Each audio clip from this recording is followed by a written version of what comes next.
Good morning students. कल हमने लखनवी अंदाज पाठ पढ़ा था। आज हम उससे आगे का भाग पढ़ेंगे। तो देखिए, लखनऊ स्टेशन पर खीरा बेचने वाले खीरे के इस्तेमाल का तरीका जानते हैं। इस्तेमाल यानी प्रयोग का। ग्राहक के लिए जीरा मिला नमक और पिसी हुई लाल मिर्च की पुड़िया भी हाजिर कर देते हैं। हाजिर यानी सामने पेश कर देते हैं। नवाब साहब ने बहुत करीने से खीरे की फाँकों पर जीरा मिला नमक और लाल मिर्च की सुर्खी बुरुक दी। करीने से, तरीके से।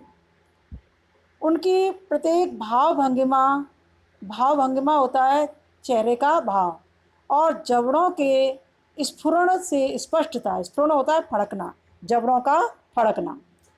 स्फुरण से स्पष्ट था कि उस प्रक्रिया में उनका मुख खीरे के रसास्वादन की कल्पना से प्लावित हो रहा था।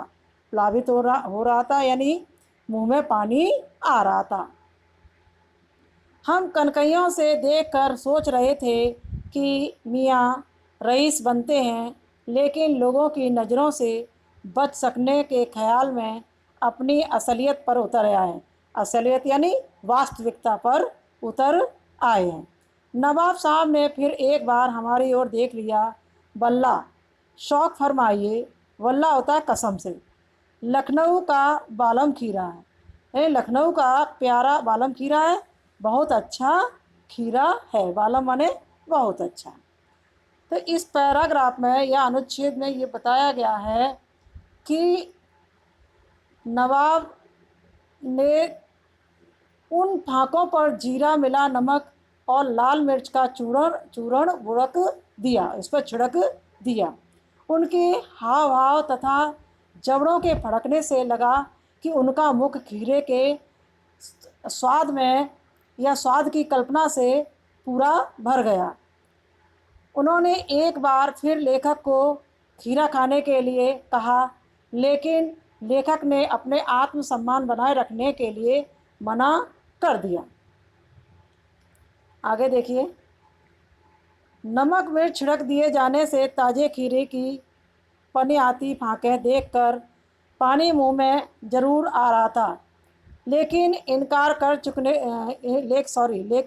कर चुके थे। आत्मसम्मान निभाना ही उचित समझा।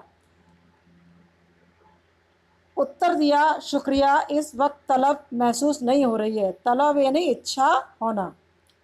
मैदा भी जरा कमज़ोर है। मैदा होता है पाचन शक्ति। किबला, शौक़ फरमाइए। किबला होता है आप, आदर सूचक शब्द।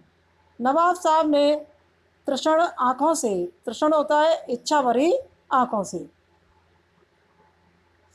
सतृषण आँखों से नमक मिर्च के संयोग से चमकती खीरे की फाँकों की ओर देखा।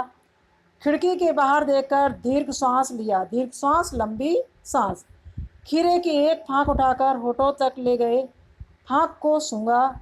स्वाद के आनंद में पलकें मुद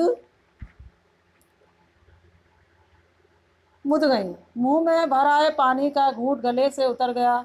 तब नवाब साहब ने फाँक को खिड़की से बाहर छोड़ दिया। नवाब साहब खीरे की फाँकों को नाक के पास ले जाकर वासना से रस का स्वाद करना या स्वाद लेना, तो रसास्वादन कर खिड़की के बाहर फेंकते गए।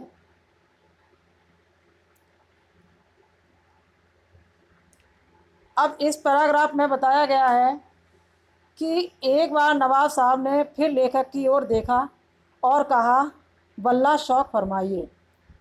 लखनऊ का बालम खीरा है, यानी लखनऊ का अच्छा खीरा है। नमक मिर्च छिड़क दिए जाने पर ताज़े खीरे की पनियारी फाँकें देखकर लेखक के मुंह में भी पानी आ रहा था, लेकिन पहले पूछने पर लेखक ने इनकार कर दिया था। इसलिए कुछ सोचकर अपने आत्मसम्मान बचाए रखने के लिए उन्होंने शुक्रिया कह दिया और कहा कि मेरी मैदा यानी आमाशय ज़रा कमज़ोर है। किबला शौक फरमाइए।